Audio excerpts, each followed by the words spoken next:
خبر یہ ہے کہ فتنہ الہندوستان کے دہشت گردوں کو افغان سرپرستی میں مالی معاونت اور تربیت کی فراہمی کے جاری سلسلے نے پاکستان میں دہشت گردی کے لیے گٹھ جوڑ بے نقاب کر دیا۔ بھارتی پراکسی فتنہ الہندوستان کی سوشل میڈیا پر جدید طرز پر سنیمیٹک ویڈیو سے نوجوان کو گمراہ کرنے کی سازشیں بے نقاب ہو گئیں۔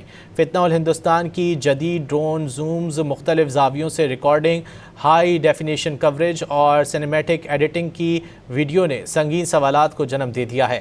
کالعدم دہشت گرد تنظیم فتنہ الہندوستان کی پروپیگنڈا ویڈیو کے پیچھے بھارتی میڈیا اور بیانیہ سازی نیٹ ورک سرگرم عمل ہے۔ جدید طرز پر فلمائی گئی ویڈیو نے ثابت کر دیا کہ فتنہ الہندوستان کو فنڈنگ اور لاجسٹک معاونت بھارتی خفیہ ایجنسی را فراہم کر رہی ہے۔ کالعدم تنظیم کی جاری کردہ حملے کی ویڈیو میں افغان طالبان کے فراہم کردہ امریکی ہتھیار واضح طور پر دکھائی دے رہے ہیں۔